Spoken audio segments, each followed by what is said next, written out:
오늘 하나님께서 우리에게 주시는 말씀은 누가복음 15장 31절과 32절입니다. 누가복음 15장에는 세 가지의 그 비유가 있는데 오늘 우리가 함께 묵상할 말씀은 탕자의 비유입니다. 근데 탕자의 비유가 너무나 길기 때문에 제가 핵심이라고 생각되는 그 두 구절을 선택했습니다. 31절과 32절인데요. 이게 짧으니까 우리 함께 합독할까요? 아버지가 이르되 너는 항상 나와 함께 있으니 내 것이 다 내 것이로되 이 내 동생은 죽었다가 살아났으며 내가 잃었다가 얻었기로 우리가 즐거워하고 기뻐하는 것이 마땅하다 하니라. 이는 살아계신 하나님의 말씀입니다. 아멘. 오늘 본문은 말씀드렸다시피 탕자의 비유의 마지막 두 구절입니다. 크리스마스 소설을 쓰신 유명하신 찰스 디킨슨 다 들어보셨죠? 아시거나 들어보셨죠? 그리고 크리스마스 캐롤은 너무나 유명하죠. 그 크리스마스 캐롤을 쓰신 찰스 디킨슨 그분께서 탕자의 비유를 지금까지 알려진 가장 위대한 이야기라고 극찬한 바 있습니다. 근데 이 스토리가 정말 위대한 만큼 이 이야기는 깊은 의미를 담고 있는데요.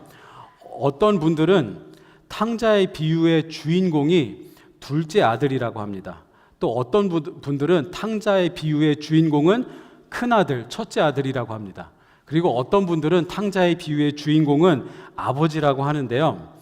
20세기 최고의 설교자 중 한 분인 보통 20세기 최고의 설교자라고 알려진 고 팀 켈러 목사님께서는 탕자 비유의 주인공은 아버지라고 합니다. 그 이유는요, 누가복음 15장의 그 전체 흐름을 보면 주인공은 아버지라는 해석이 가장 자연스럽습니다. 왜냐하면 누가복음 15장을 전체적으로 이렇게 보면 흐름을 보면 바리새인들이 이제 예수님을 막 비난합니다. 이 예수님이라는 분은 왜 도대체 죄인들을 영접하고 죄인들과 겸상을 하느냐, 이건 있을 수 없다 하고 예수님을 비난을 합니다. 예수님께서 당신을 향한 그 비난을 들으시고 그 탕자의 비유, 이 세 가지 비유로 대답을 하십니다.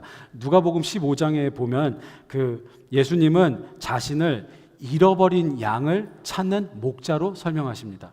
그리고 두 번째 비유에서는 잃어버린 동전을 찾는 여인, 잃어버린 드라크마를 찾는 동전을 찾는 여인, 그리고 세 번째는 떠난 아들을 기다리는 아버지의 마음으로 예수님은 그들과 함께 하신다고 이 비유로 응답하신 것입니다. 근데 오늘은 아버지의 날입니다. 오늘 본문을 통해 아버지의 관점에서 이 말씀을 함께 나누기를 원합니다. 돌아온 탕자의 비유는 시작부터 우리의 고개를 갸우뚱하게 만듭니다. 이 돌아온 탕자 얘기를 읽다 보면 뭐지? 왜 그렇지? 이렇게 고개를 갸우뚱하게 만드는데 왜 그러냐면요, 둘째 아들이 아버지에게 아버지의 재산 중 자기의 몫을 요구합니다. 아버지가 살아계신데 그 재산 중 자기의 몫을 달라고 합니다. 그리고 더 이상한 것은 아버지는 그 요구를 순순히 들어주기 때문입니다. 보통 부모님이 살아계실 때 재산 중 자기의 몫을 달라고 한다면 말이 안 되죠. 여기 성도님들 다 자녀분들이 있으시잖아요. 근데 자녀분들이 건강히 이렇게 살아계신데 재산 중 자기의 몫을 달라고 한다면 얼마나 황당하고, 이거 때릴 수도 없고, 이거 기분 나쁘시겠죠. 배신감도 들죠. 섭섭한 것 그 이상이겠죠. 근데 이 아버지는 이 말도 안 되는 요구를 허락하십니다. 누가복음 15장 11절과 12절을 함께 읽겠습니다. 또 이르시되 어떤 사람에게 두 아들이 있는데, 이 아버지를 말하는 거죠. 그 둘째가 아버지에게 말하되 아버지여, 재산 중에서 내게 돌아올 분깃을 내게 주소서 하는지라. 아버지가 그 살림을 각각 나눠 주었더니, 아버지께서 재산을 주었죠. 저는 이 예화를 읽을 때마다 예전에 도대체 이 아버지는 왜 재산을 둘째 아들에게 주셨을까 하고 의문이 들었습니다. 이해가 안 됐어요. 그런데 신앙생활을 하다 보니까 이제야 조금씩 이해가 됩니다. 아버지는 아들에게 선택권을 주신 것입니다. 아들에겐 선택권을 가진 거예요. 아버지와 함께 살면서 아버지 밑에서 일할 수 있는, 아버지와 시간을 보낼 수 있는 선택권이 있어요. 그리고 다른 선택권은 재산을 받아서 잔소리도 할 수 있는 아버지, 싫은 소리도 할 수 있는 아버지, 그 아버지를 떠나서 자기 마음대로 살 수 있는 선택권이 있었습니다. 그런데 아버지는 그 선택권을 아들에게 주신 거예요. 마찬가지로 하나님도 우리에게 자유의지를 주셨습니다. 우리는 그 자유의지로 하나님을 믿을 수도 있고 안 믿을 수도 있습니다. 그래서 무신론자들이 굉장히 많죠. 그리고 하나님께서 우리에게 주신 자유의지로 매주 주일 성수를 할 수도 있고 안 할 수도 있습니다. 하나님께서 우리에게 주신 그 자유의지로 우리는 교회에서 봉사를 할 수가 있고요, 헌금을 드리고 11조를 드릴 수 있습니다. 그리고 하나님께서 우리에게 주신 자유의지로 주중에 기도할 수도 있고 말씀을 읽을 수도 있고 안 할 수도 있어요. 또한 우리는 하나님께서 우리에게 주신 자유의지로 마음으로, 생각으로, 입으로, 행동으로 죄를 지을 수도 있고 죄를 안 지을 수도 있어요. 그리고 누군가를 미워할 수도 있고 험담할 수도 있고 우리는 용서할 수도 있습니다. 근데 하나님은 왜 우리에게 자유의지를 주셨을까요? 왜 우리에게 선택권을 주셨을까요? 많은 분들이 이런 말씀을 하세요. 도대체 하나님은 왜 에덴 동산에 선악과를 만드셔서 하나님께서 아담과 하와에게도 자유의지를 주신 거예요. 내 말을 듣고 순종하고 축복을 받아라. 먹으면 죽으리라. 선택권을 주셨어요. 자유의지를 주셨어요. 그래서 많은 분들이 물어보세요. 하나님은 도대체 왜 선택권을 주셔서 우리가 죄를 짓게 만드십니까? 이런 의문을 많은 기독교인들과 비기독교인들이 갖습니다. 그런데요, 하나님께서 우리에게 자유의지를 주신 것은요, 우리와 인격적인 사랑의 관계를 맺기 위함입니다. 자유의지가 없다면, 선택권이 없다면 인격적인 사랑의 관계를 맺을 수가 없습니다. 요즘은 과학기술이 많이 발달돼서 식당에만 가도, 이런 식당에 가보셨는지 모르겠어요. 그 컴퓨터 태블릿으로 그 음식을 오더하잖아요. 그럼 로봇가 음식을 갖다 줘요. 그리고 뉴욕에 가잖아요. 그러면 운전기사가 없는 무인 그 택시가 있어요. 굉장히 많이 봤어요. 그리고 요즘엔 과학이 하도 발달해서 이제 가사 도우미 로봇도 나올 거라고 합니다. 이제 시중에 나올 거라고 합니다. 이게 뭐 2만 불에서 5만 불 한다고 할 거라고 들었는데, 이제 로봇으로 모든 것을 할 수 있어요. 로봇은 우리가 시키는 대로, 프로그램한 대로 다 우리의 말에 복종할 것입니다. 그런데 그 로봇과는 인격적인 교제를, 사랑의 관계를 맺을 수 없죠. 강제로 조종되는 관계는 진정한 사랑이 아닌 것이죠. 자유롭게 선택한 사랑, 자발적인 순종과 헌신, 그것이 인격적인 관계의 핵심이죠. 그런데 전능하시고 존귀하신 하나님께서 인간과 그런 인격적인 사랑을 맺기 위해 상처받기 쉬운 상태, 즉 취약함을 선택하셨습니다. 우리가 사람 사이에서 그 상처받으신 분들이 하는 행동이 있어요. 그게 뭐죠? 인간관계를 끊고 아무도 만나지 않습니다. 왜? 섭섭한 게 싫어서, 서운한 게 싫어서, 배신당하는 게 싫어서, 상처받는 게 싫어서 인간관계를 끊고 사람들을 멀리하는 분들이 있어요. 그런데 사랑한다는 것, 인격적인 교제를 한다는 건 무엇이죠? 무슨 뜻이죠?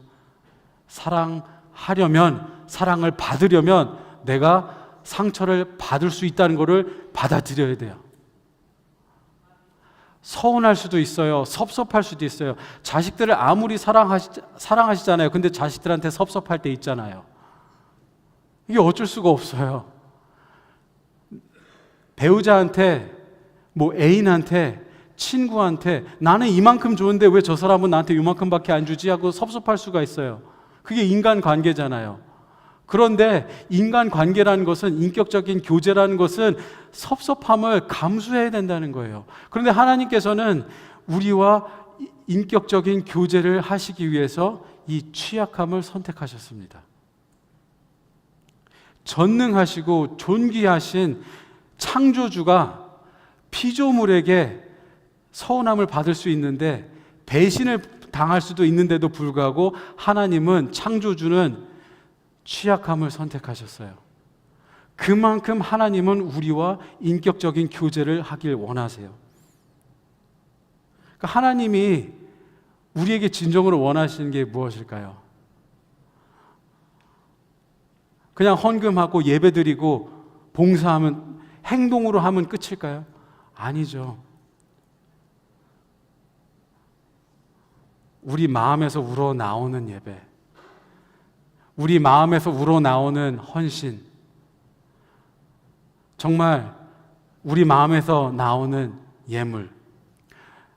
제가 고등학교 때 은혜 받았을 때 제가 뭘 했냐면, 그 달러 1불짜리 지폐 있잖아요. 구겨진 거를요, 물에다 적시고 다리미로 이렇게 폈어요. 고등학생이었는데. 왜 그랬는 줄 아세요? 그냥 하나님의 은혜가 너무 좋고 좋은 걸 드리고 싶었어요. 그래서 고등학생이었는데도 불구하고 어디서 들은 건 있어가지고 달러 지폐를 물에 적시로 다리미로 펴서 새 지폐처럼 팽팽하게 하기 위해서 하나님께 드렸어요. 이게 인격적인 교제와 관계잖아요. 하나님은 우리와 그런 교제의 관계를 맺기 위해서 취약함을 선택하셨습니다. 그런데 우리는 어떻게 하죠? 배신할 때도 많죠. 성경 읽기 귀찮을 때도 있고, 기도하기 귀찮을 때도 있고요, 봉사하기 귀찮을 때도 있어요. 주일 예배, 한 번 빠지지, 두 번 빠지지. 그렇죠. 그러다 보면 자꾸 빠지게 돼요. 11조 드리기 아까울 때도 있어요. 헌금 드리기 아까울 때도 있어요. 하나님이 이 마음을 아시잖아요. 그런데 하나님은 우리의 우러나오는 마음, 헌신, 사랑, 인격적인 교제, 사랑을 위해서 이 취약함을 선택하셨습니다.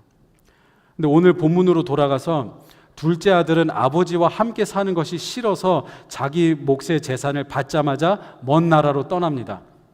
그리고 그곳에서 재산을 탕진하죠. 누가복음 15장 13절에서 16절을 우리 함께 읽겠습니다. 그 후 며칠이 안 되어 둘째 아들이 재물을 다 모아가지고 먼 나라에 가 거기서 허랑방탕하여 그 재산을 낭비하더니, 다 없앤 후 그 나라에 크게 흉년이 들어 그가 비로소 궁핍한지라. 가서 그 나라 백성 중 한 사람에게 붙여 사니, 그가 그를 들로 보내어 돼지를 치게 하였는데, 그가 돼지 먹는 쥐염 열매로 배를 채우고자 하되 주는 자가 없는지라. 아멘. 이 철딱선이 없는 둘째 아들은 결국 아버지로부터 자기 몫을, 재산을 받고 다 탕진한 후 거지가 됩니다. 먹고 살 길이 막막해진 그는 돼지를 치는 일을 하게 되고, 돼지가 먹는 쥐염 열매를 먹으며 배를 채우며 살아갑니다. 이 비유를, 탕자의 비유를 듣고 있던 청중은 유대인들이었습니다. 특히 바리새인들, 세리들이었죠. 그런데 유대인들에게는 돼지는 굉장히 부정한 동물로 알려져 있죠. 그래서 먹지도 않았죠. 그 탈무드에 돼지를 기르는 자는 저주를 받을지어다라는 그 말이 있다고 합니다. 그리고 자식에게 돼지를 기르게 하는 그 가정은, 부모는 저주 받을지어다, 이런 가훈이 있었다고 합니다. 그런데 이 유대인들이 돼지를 이렇게 불결하게 부정한 동물로 여겼는데, 이 둘째 아들은 먹고 살기 위해서 돼지를 치고 돼지가 먹는 쥐염 열매를 먹었다고 하죠. 그만큼 생존의 벼랑 끝에 내몰린 처참한 상태에 있었던 것이죠. 그리고 둘째 아들은 이렇게 생각합니다. 다른 사람의 종으로 살 바에야, 내가 돼지를 치고 쥐염 열매를 먹으면서 다른 사람의 그 종으로 살 바에야 내가 아버지한테 돌아가서, 내가 아버지에게 용서를 받을 자격은 없지만 아버지의 종으로 사는 게 오히려 낫겠다 싶어서 아버지에게로 돌아갑니다. 우리 20절 함께 읽겠습니다. 그는 일어나서 아버지에게로 갔다. 그가 아직도 먼 거리에 있는데 그의 아버지가 그를 보고 측은히 여겨서 달려가 그의 목을 껴안고 입을 맞추었다. 아버지는 종들에게 이르되 제일 좋은 옷을 내어다가 입히고 손에 가락지를 끼우고 발에 신을 신기라. 아멘. 고대 중동 사회에는 그 명예와 체면을 가장 중요시 여겼다고 합니다. 그리고 20세가 넘은 그 성인 남자는 절대 뛰지 않았다고 합니다. 우리 그 선조들도 특히 양반들도 뛰지 않았잖아요. 제가 듣기로는 그 일부러 천천히 걸었고 그 양반들이 약속 시간보다 일부러 늦게 갔다고 들었어요. 그게 사실인지 모르지만 참 이상한 것 같아요. 지금 생각해 보면 아무리 양반이라고 왜 약속 시간을 안 지켰는지.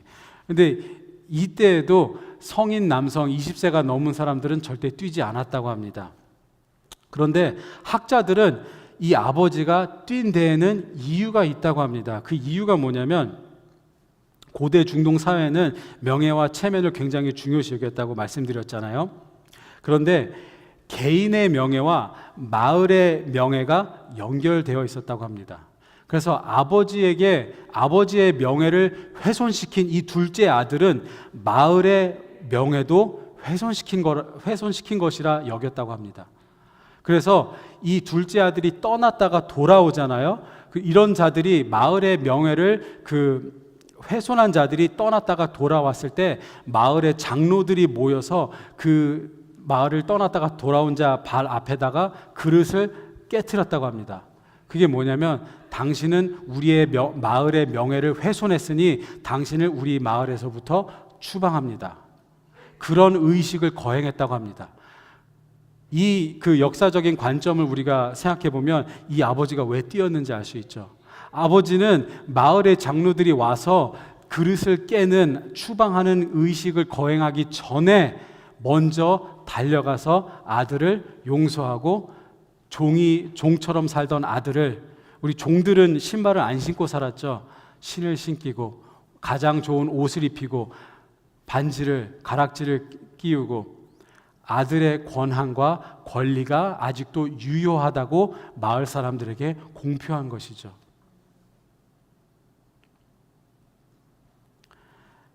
만약 아들이 추방되었다면 아버지는 이 아들을 다시는 볼 수 없다는 걸 알기 때문에 자신의 명예와 모든 것을 버리고 뛴 거예요. 여기서 하나님 아버지의 사랑을 알 수가 있죠. 근데 여기 다 부모님들이 계시니 이 하나님의 아버지의 사랑을 이해하시죠? 자식이 아무리 속썩여도, 아무리 말 안 듣고 자식이 속썩여도 내 자식이잖아요. 이해하실 수 있죠? 그리고 둘째 아들이 돌아온 후에 아버지는 너무 기뻐서 이 기쁨을 나누기 위해 송아지를 잡고 잔치를 엽니다. 그런데 큰 아들은, 이 아버지가 아들이 둘이 있다 그랬잖아요. 둘째 아들이 돌아왔어요. 너무 기뻐서 잔치를 열어요. 송아지를 잡고 잔치를 열어요. 누가복음 15장 27절부터 29절의 말씀 우리 같이 읽겠습니다. 대답하되 당신의 동생이 돌아왔음에 당신의 아버지가 건강한 그를 다시 맞아 드리게 되므로 인하여 살찐 송아지를 잡았나이다 하니 그가 노하여 들어가고자 하지 아니하거늘 아버지가 나와서 권한대 아버지께 대답하여 이르되 내가 여러 해 아버지를 섬겨 명을 어김이 없거늘 내게는 염소 새끼라도 주어 나와 내 벗으로 즐기게 하신 일이 없더니. 아멘. 큰아들은 한심한 동생을 위해 잔치를 벌이는 아버지가 못마땅합니다. 동생이 뭐가 이쁘다고, 제가 뭘 잘했다고 쟤를 위해서 송아지를 잡습니까? 말 잘 듣고 여태까지 일한 저를 위해서는 아무것도 안 해주셨으면서 왜 저런 동생에게 송아지를 잡습니까? 이렇게 못마땅해 하죠. 근데 독일 신학자 헬무트 틸리케는 기다리는 아버지라는 책에서 첫째 아들을 이렇게 분석합니다. 동생이 돌아와도 기뻐하지 않고 살찐 송아지를 잡는 일에 분노하는 형의 모습을 보면서 겉으로는 얌전하고 성실하게 아버지 곁을 지켰지만 이미 내면에는 은밀하고 섬뜩한 방식으로 아버지에게서 멀어진 사람이라고 합니다. 그러니까 이 독일 신학자는 이 아들이 아버지를 못마땅해 했던 이유는 아버지로부터 멀어진 사람이라는 거예요. 근데 이 신학자는 이렇게 말합니다. 그 끔찍한 결점이 형에게도 있고 여러분과 저에게도 있습니다. 이렇게 얘기했습니다. 책에. 이게 이해 안 되실 수도 있는데 우리가 신앙생활을 하는 것을 이렇게 곰곰이 생각해 보면 이해되실 수 있을 거예요. 교회를 열심히 다니고 신앙생활을 꾸준히 하지만 긍휼과 자비가 부족하신 분들이 있습니다. 예를 들어서 우리가 동성애를 반대해서 교단을 탈퇴했잖아요. 그런데 동성애자들을 안타까워하고 그들을 위해 기도하는 분들이 계세요. 그리고 어떤 분들은 그들을 정죄하고 욕합니다. 그런데 동성애뿐만 아니라 마약 중독, 다른 어떤 문제가 있어요. 우리가 보기에, 다른 사람들이 보기에 그분들의 삶이 그렇게 좋지 않아요. 그럴 때 안타까운 마음으로 기도해 주시는 분들이 있고 정죄하시는 분들이 있어요. 이 신학자가 하는 말은 그렇게 정죄하고 비난하는 사람들은 하나님으로부터 멀어졌다는 거예요. 아무리 교회 주일 예배를 매주 다녀도, 아무리 열심히 교회에서 사역을 할지라도 마음이 멀어졌다는 거예요.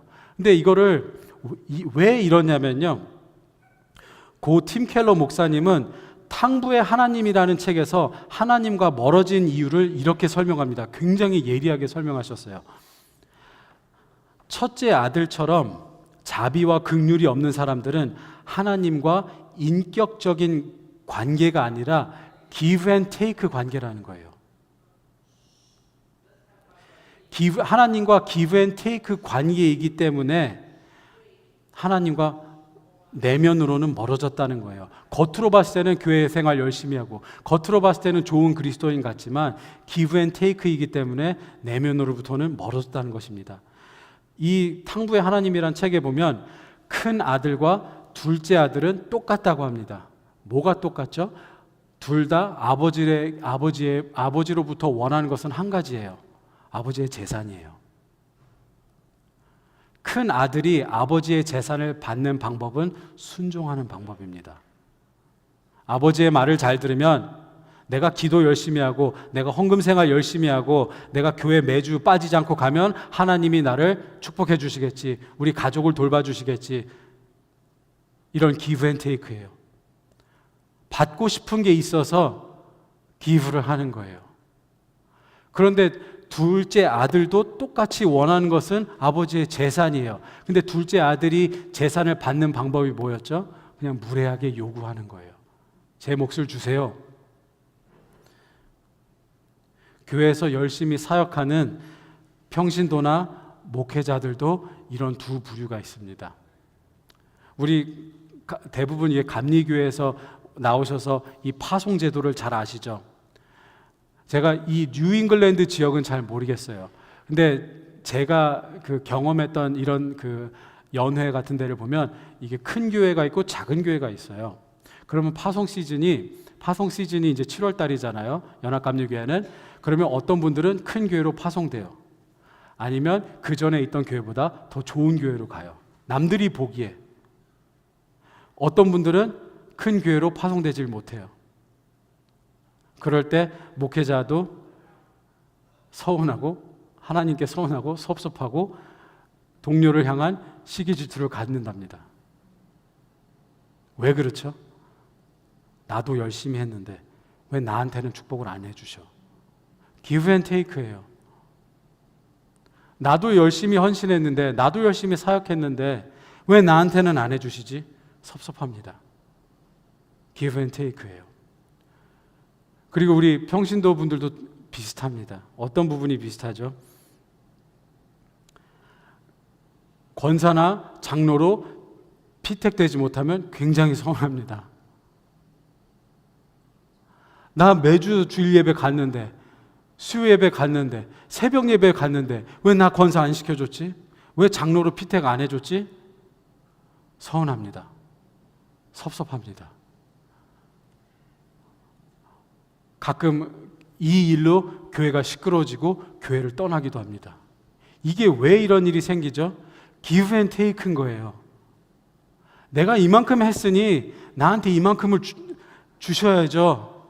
내가 이렇게 헌신했으니 나를 알아줘야죠. 인정해줘야죠. 대우해줘야죠. 이 섭섭함이, 이 큰아들의 모습이 우리에게도 다 있습니다. 근데 왜 그 섭섭함이 있죠? 하나님과 인격적인 사랑의 관계, 교제가 아니라 하나님을 믿는 이유가, 신앙생활을 하는 이유가 give and take라서 그래요. 내가 이거 하면 하나님이 이거 해주겠지.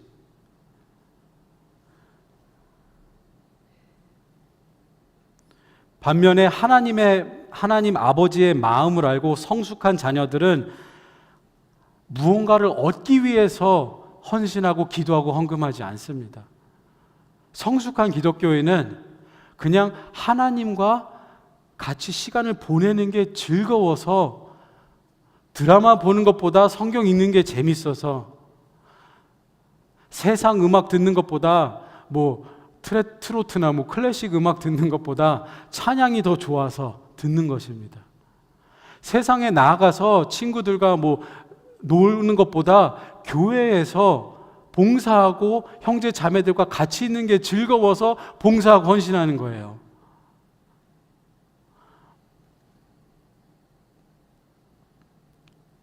우리 31절을 같이 한번 읽어보겠습니다. 아버지가 이르되 예 너는 항상 나와 함께 있으니 내 것이 다 내 것이로되. 이 아들이 둘이 있잖아요. 근데 만약에 유대인 가정에 아들이 둘이 있다면 큰 아들이 아버지의 재산의 3분의 1을 받았다고 합니다. 그리고 둘째 아들이 3분의 1을 받았대요. 그러면 둘째 아들은 이미 재산을, 자기 몫을 받았어요. 그리고 탕진했어요. 그럼 아버지가 갖고 있는 모든 재산은 이미 큰 아들의 것이에요. 이미 다 아버지가 갖고 있는 거는 다 자기 거예요. 그런데 큰 아들은 만족하지 못해요. 그리고 송아지 한 마리 잡는 거를 못마땅해 합니다. 아버지의 재산이 다 자기 것인데.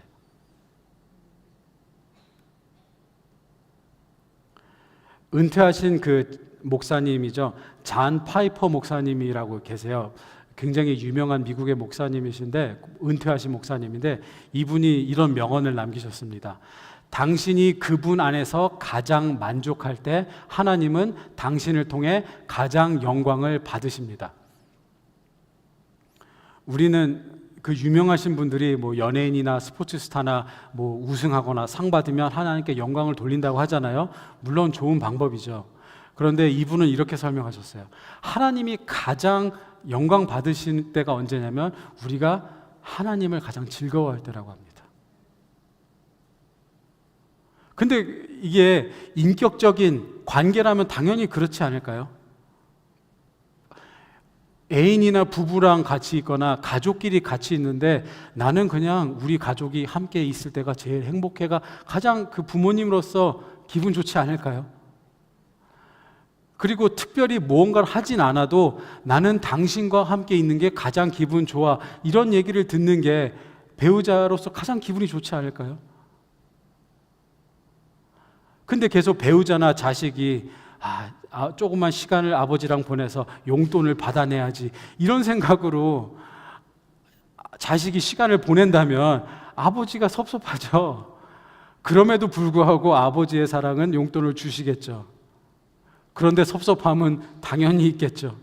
근데 나는 그냥 아버지랑 있는 게 좋아요 하고 아버지를 찾아간다면 아버지가 얼마나 기쁠까요? 우리는 어떻습니까?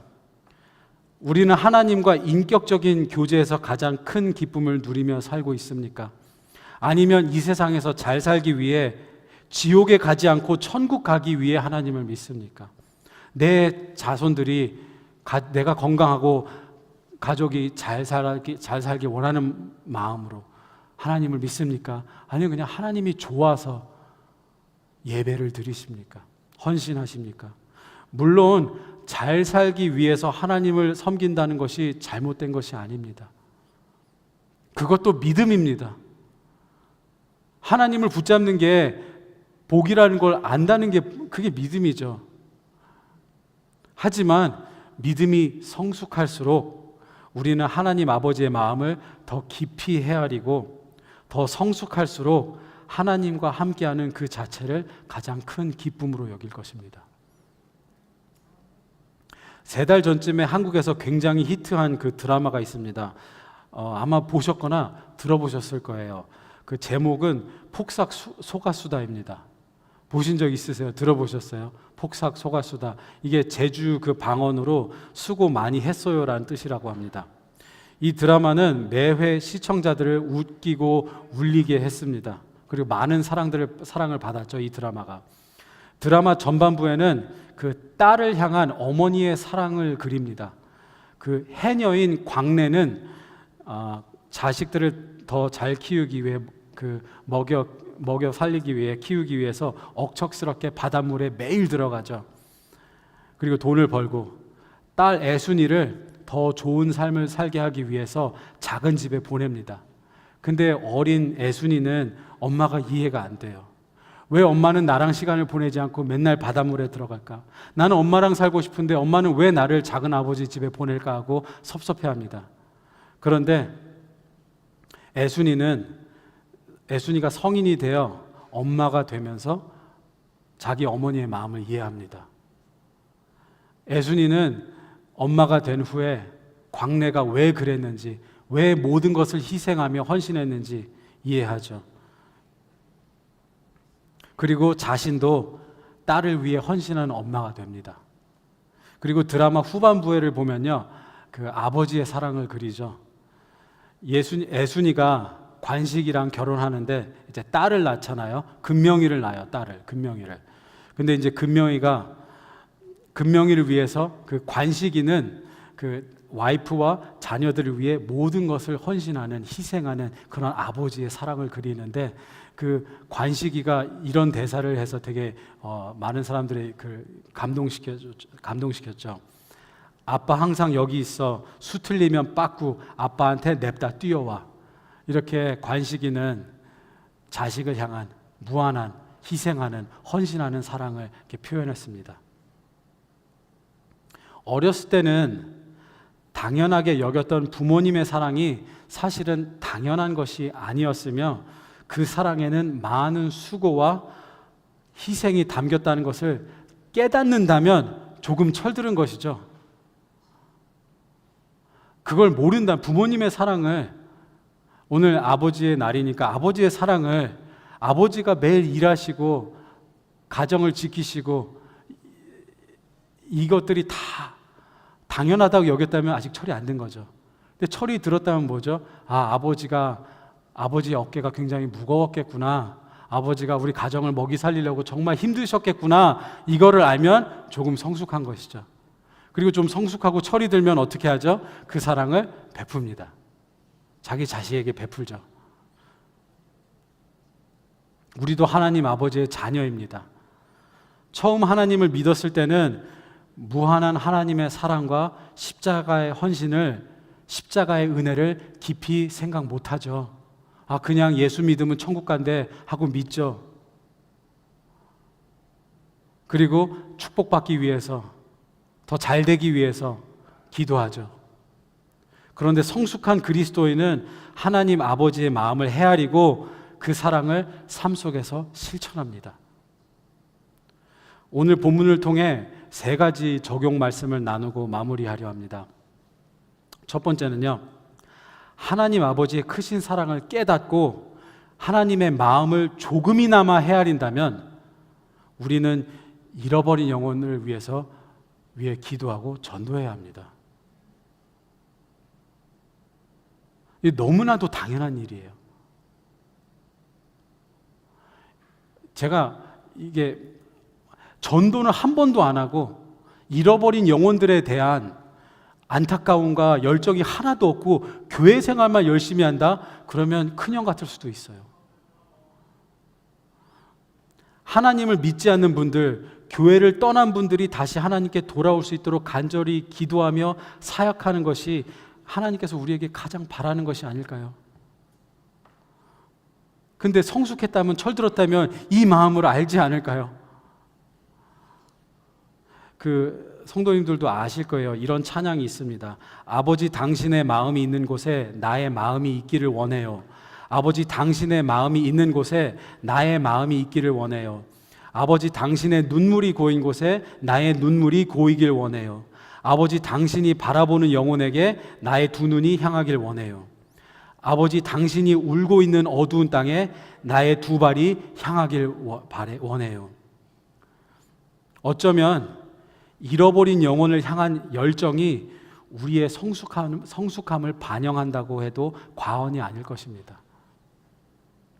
두 번째는요, 성숙한 그리스도인은, 하나님 아버지의 마음을 아는 그리스도인은 형제 자매를 쉽게 정죄하거나 심판하지 않고 미워하지 않고 그 형제 자매가 잘못된 길을 갔을지라도 돌아오도록 기다리고 참고 바랍니다.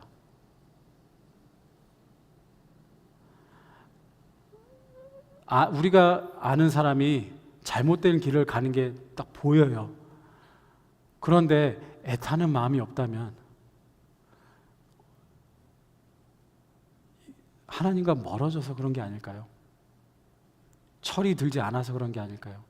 그런데 정말 하나님의 마음을 아는 사람은 잘못된 길을 가는 사람이 다시 돌아오기를 바라고 기도합니다. 우리가 같이 이제 한 교회로 이렇게 사역을 하는데 우리가 서로 이런 생각을 할 수 있어요. 충분히. 목회자가 뭐 저래. 장로님이 뭐 저래. 권사님이 뭐 저래. 이렇게 우리가 속으로 생각할 수 있어요. 충분히. 우리의 기대치를 못 미친다면. 뭐 사람이 저래. 그런데 우리가 서로 사랑하잖아요. 그러면 저 사람이 자기의 믿음의 분량에 다 이룰 수 있도록, 저 사람이 성숙할 수 있도록 바라고 기다리고 기대하지 않을까요? 그런데 하나님의 마음을 모르면 쉽게 정죄하고 판단하고 미워합니다. 고린도전서 13장 그 사랑장, 그 사랑의 정의가 뭐죠? 오래 참고 오래 온유하고 모든 것을 바라고 견디는 것입니다. 저 사람 왜 저래? 이렇게 하는 것이 아니라 저분도 예수님을 좀 더 닮아갈 수 있도록, 저분의 믿음의 분량을 다 이룰 수 있도록 바라는 거고 기다리는 거고 기도하는 거예요. 하나님의 마음을 안다면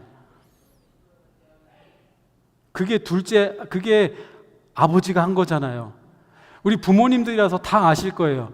이 탕자의 비유에 있는 아버지가 둘째 아들이 재산을 달라고 했을 때 그 재산을 이렇게 어디 가서 잘 사용할 거라고 예상을 했을까요? 아니죠.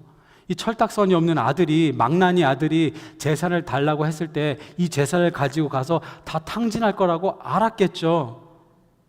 그런데 이 아버지가 너는 내가 그럴 줄 알았다. 너는 그런 놈이야. 너는 그거밖에 안 되는 놈이야. 이렇게 생각했나요? 아니죠. 아들이 갈 걸 또 알고 있었지만 떠났을 때 아들이 돌아오길 매일 기다리고 지켜보고 있었잖아요. 그러니까 아들이 돌아올 때 알아봤다고 하잖아요. 그리고 마지막 세 번째는요, 우리가 하나님 아버지의 사랑을 조금이나마 헤아린다면 하나님의 관계가 단순히 give and take, 내가 하나님으로부터 무언가를 얻기 위한 예배, 하나님으로부터 무언가를 얻기 위한 헌신, 섬김이 아니라요, 인격적인 교제가 되어야 합니다. 우리가 원하는 것, 바라는 것, 필요한 것을 얻기 위한 수단으로 하나님께 나아가는 것이 아니라 그저 하나님과 더 깊은 교제를 나누기 위해 주중에도 기도하고 주중에도 말씀을 읽고 하나님과 함께하는 시간을 소중히 여기는 것입니다. 나와 내 가정이 잘 먹고 잘 살고 천국에 가기 위해 주일 예배만 참석하는 것이 아니라 하나님과 인격적인 교제를 누리는 것이죠. 저는 새소망교회가 그런 교회가 되기를 원합니다. 하나님 아버지의 마음을 헤아리고 하나님의 마음을 알고 한 영혼을 귀하게 여기는 교회, 그리고 하나님과의 인격적인 관계를 추구하는 교회, 그리고 긍휼과 자비를 나누는 따뜻한 우리 공동체가 되기를 예수님의 이름으로 축원합니다. 우리 다 같이 일어나셔서 그 크신 하나님의 사랑 우리 찬양하고 우리 축도로 우리 예배를 마치겠습니다.